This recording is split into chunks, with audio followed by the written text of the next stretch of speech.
నేనెవరో నీకు గుర్తున్నానా? మన మధ్యన మర్చిపోయేటంత కాలం కదిలిపోలేదుగా.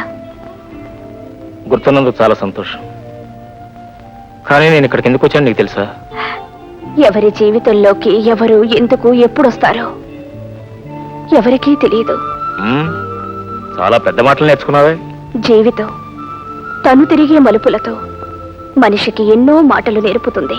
కానీ నీకొచ్చిన మాటలో నువ్వు చేసిన చేతలో ఏ ఆడదానికి జీవితం నేర్పదు, నేర్పకూడదు. అంటే అవి అంత దారుణమైనవంటావా? అని నేనంటే నువ్వు కాదనగలవా? ప్రస్తుతం ఏది అనలేని స్థితిలో ఉన్నాను. కానీ నిన్ను నేను ఏమైనా అనగలిగే స్థితిలో ఉన్నాను. అందుకే వచ్చావా? అవును, నీలాంటి ఆడదాన్ని ఆ దేవుడు ఎలా సృష్టించాడా అన్న ఆలోచనతో వచ్చాను. ఆ దేవుడు సృష్టించిన నీలాంటి ఆడదాన్ని మరొకసారి చూసిపోదామని వచ్చాను. చూసావుగా. ఇక వెళ్ళిపోమంటావా? వెళతాను.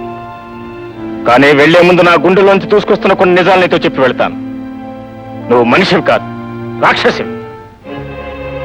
ఒకప్పుడు ప్రేమ పేరుతో నువ్వు నాతో నాటకం ఆడావు. తేలిక తెగతింపులు చేసుకుని పారిపోయావు.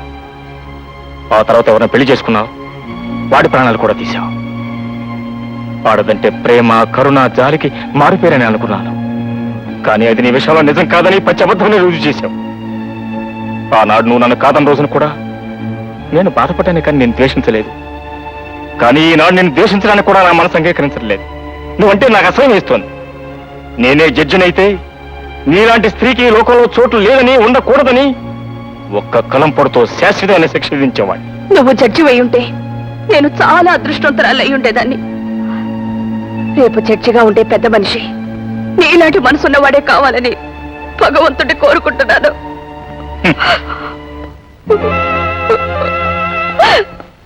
ఆగు బాబు, నేనెవరో ఇంతవరకు నీకు తెలియదు. నువ్వెవరో నేను ఇప్పుడే తెలుసుకున్నాను బాబు. ఎవరు మీరు? నేనెవరో చెప్తే నా మాట నువ్వు వినిపించుకోకుండా కోపంతో వెళ్ళిపోతావేమో. నే చెప్పేదంతా వింటానని ముందు నాకు మాట ఇవ్వాలి. అలాగే చెప్పండి. ఇప్పుడు లోపల నువ్వు దూషించిన ఆ దురదృష్టవంతురాలి తండ్రి. దేవి తండ్రి మీరు? అవును బాబు. ఒకప్పుడు ఆమెను మనసారా ప్రేమించిన వాడివి నువ్వేనని నాకిప్పుడే తెలిసింది. నీకు తెలియని కొన్ని నిజాలు నువ్వు తెలుసుకోవాలి. ఇంకా నాకు తెలియని నిజాలే ఉంటాయి. నా బిడ్డ హంతకురాలు కావచ్చు, కానీ అది ప్రేమించిన వాడిని మోసం చేసే దుర్మార్గురాలు కాదు. ప్రేమించిన మనిషిగా అది నీకు తెలియాలి. ఏమిటి మీరు అనేది? బాబు, ఆమె నిన్ను మనసారా ప్రేమించిన తరువాత ఒకనాడు ఏమైందో తెలుసా?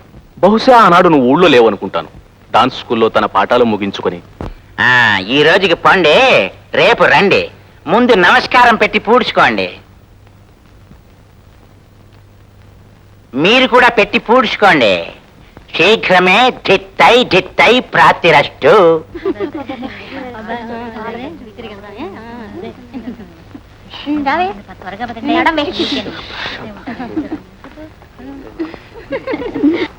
దేవి,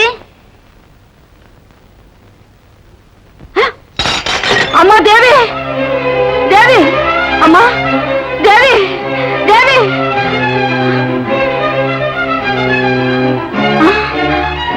నిద్ర మాత్రలు.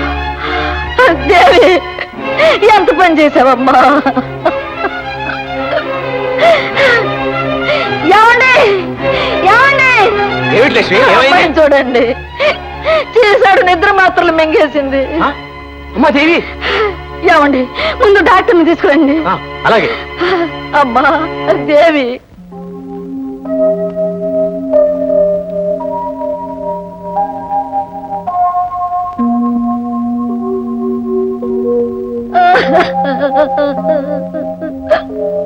ప్రాణానికేం పర్వాలేదు, సాయంకాలానికల్లా కోలుకుంటుంది.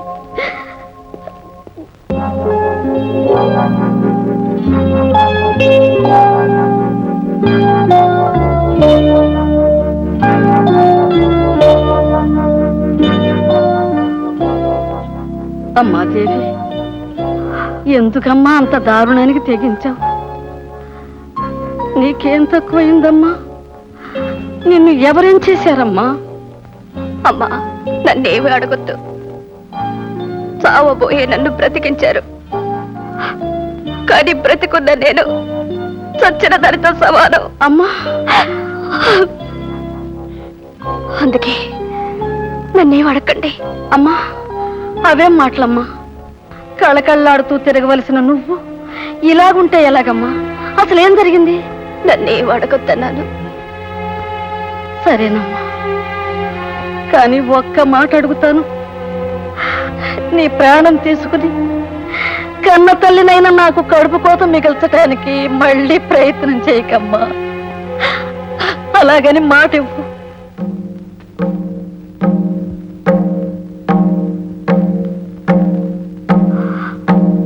అలాగేనమ్మా, అలాగే.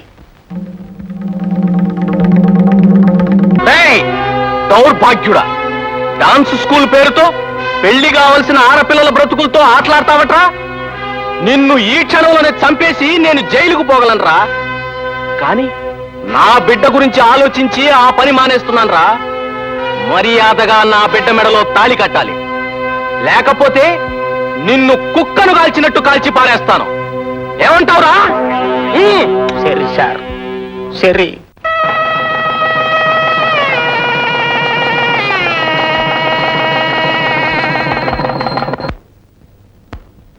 ఇప్పుడు అర్థమైందా బాబు, మా బిడ్డ నీ నుంచి ఎందుకు దూరం అయిందో? పాడైన తను నమ్ముకున్న దైవం లాంటి నీకు పూజకు పనికిరాని పుష్పాన్నని తెలుసుకుంది. ఆ నిజం నీకు తెలిస్తే నువ్వు ఆమెను తప్పనిసరిగా ఆదుకుంటావని తెలుసు. అర్హత లేని తను నీ బ్రతుకులోకి అడుగు పెట్టకూడదనుకున్నది.